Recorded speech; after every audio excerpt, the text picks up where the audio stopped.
From KVUE News in Austin, you're watching Texas This Week with Ashley Goodo. Good Sunday morning. Quorum breaks, chartered planes, loss of leadership positions. It has been quite the week in the Lone Star State. So let's get to the three things you need to know in Texas politics. Just 5 days into the first special session of the 87th Texas Legislature, things in the House of Representatives came to a screeching halt.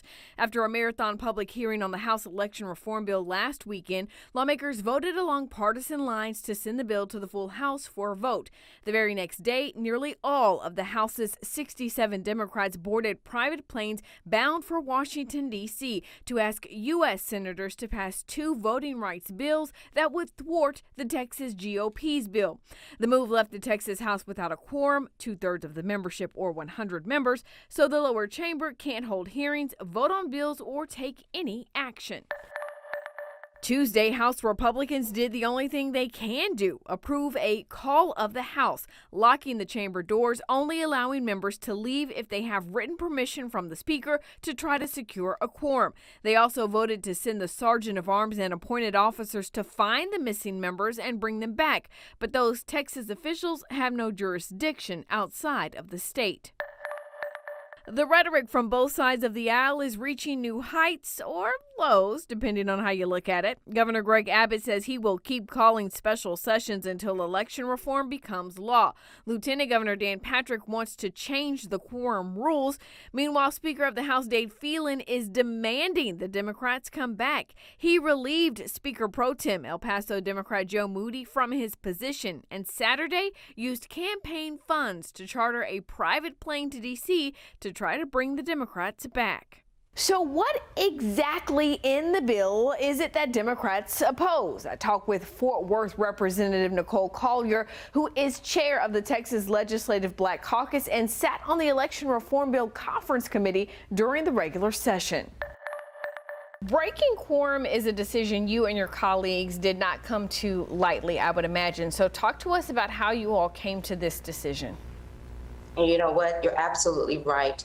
This was the last option that was available for us. As Democrats, we tried to work with our Republican colleagues to address the legislation that they filed. But let me just tell you, we are starting from the premise that there's no need for any legislation that deals with our elections. And that is because of what has been proven and shown by the Republican leadership. The Republican governor was not able to identify any types of, election fraud in our 2020 elections, and even the representative from the Secretary of State's office said that they have not identified election fraud or have any reports of it from the 2020 election. And that is an election where we had the highest voter turnout in Texas since 1992. And that's even through a pandemic, and even when we had motor voter, which is drive-through voting, and we had 24-hour voting in Harris County. No fraud. So we don't believe that there's any need to have an election bill. But what we do know is that the numbers, we don't have the numbers to stop it. So the Republicans have filed a bill that would not promote voter access. It would restrict voter access. We tried by amending the first bill during the regular session. We even had our Democratic members who were on the Select Committee file amendments during the hearing that lasted over 23 hours, where 400 people testified against or registered their support, registered the position against the measure, but yet only 65 or so for it, and that was still ignored. So we tried to work with them. They're ignoring not only us, but the people of Texas who have registered their opposition to this latest attack on our right to vote. So there's no working with them. So that's why this week we were here in Washington, D.C.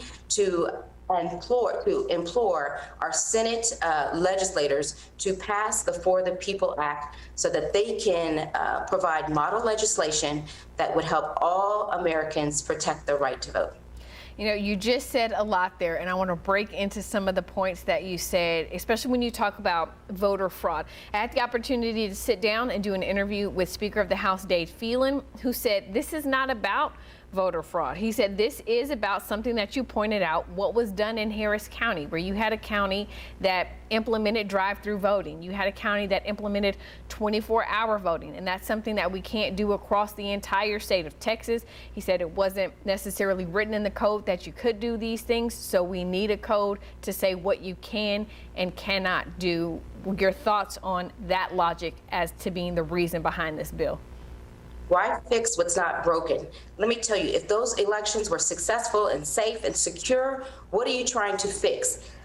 What you're trying to fix is elections. You don't want to hear from the people of Texas. You want to limit those voters who used the creative ideas by the Harris County elections administrator to promote voter access. So we know that in Harris County, we have a large number of Black and brown and women of color and people that voted in that last election. So what they're doing is just really trying to silence our voice.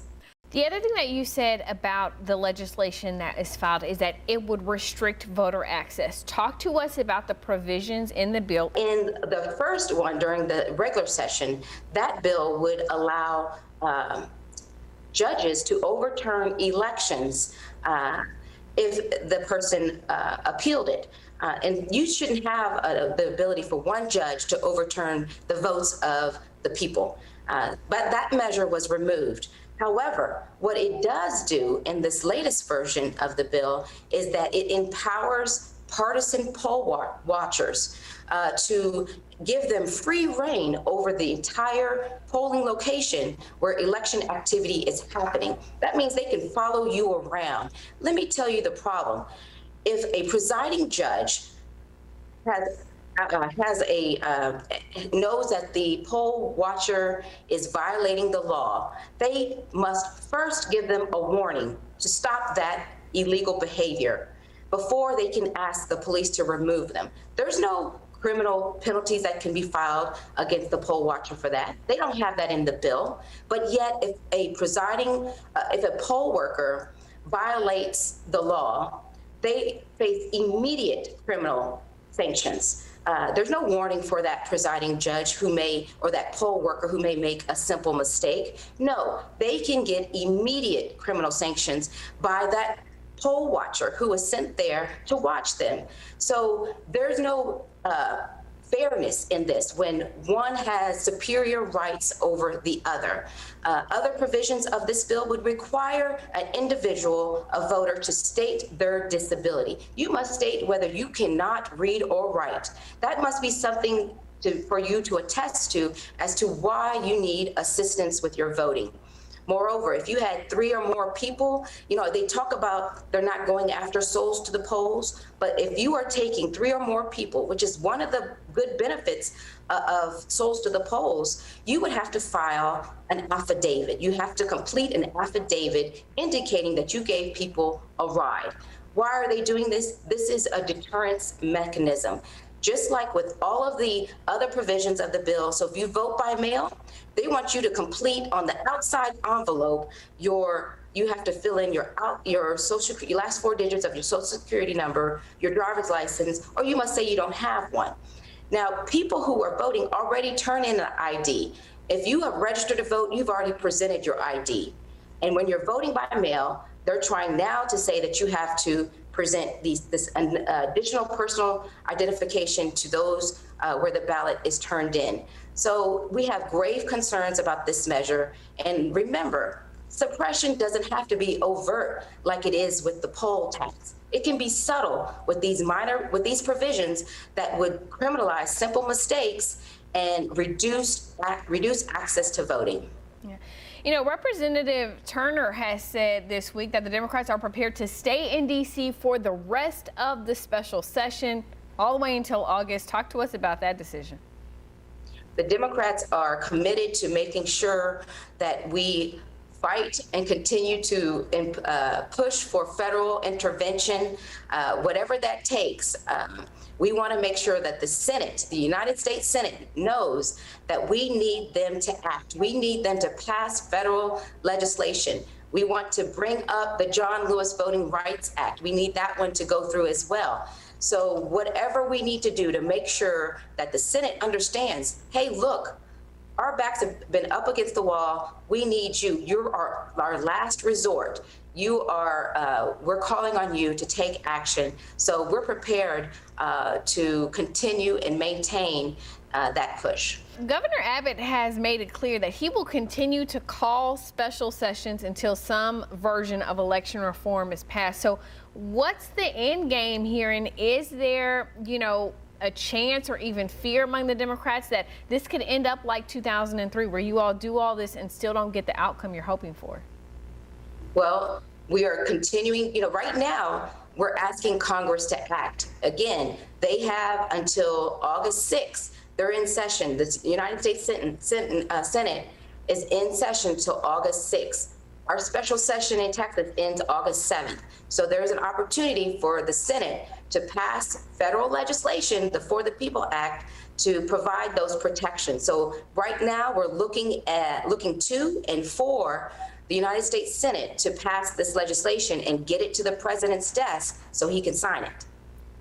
There are some people back here in Texas, and certainly the Republicans, who would say that what about the other bills? Some of those bipartisan pieces of legislation on the call, the 13th check for teachers, the property tax reform, that now hang in the balance. They passed in the Senate this week, but the House can't take any action because the Democrats are in D.C. What do you say to those types of comments? Why didn't they pass during the regular session? Let me tell you, this is a Republican-led legislature. We passed these bills. In fact, the 13th check, the vital check, my husband's a teacher, and one day he's going to be retired. That 13th check, we passed that. The Democratic chair, Rafael Anchia, passed that out of his committee on April 22nd. It sat in calendars where it died. So we did our part, but now they bring that up as a way to try to entice us back. But it's their failure. They failed to pass that measure. They failed to provide property tax reform. They even failed to reinforce our infrastructure. So don't come back now at the last minute and say that it's our fault, because it was them that allowed these measures to die during the regular session. They had a chance to pass them. We overwhelmingly supported those measures, but they stopped them themselves. With the Democrats adamant about killing the election reform bill, at least for this special session, we don't expect this showdown between the Democrats and Republicans to end anytime soon. That's Texas This Week.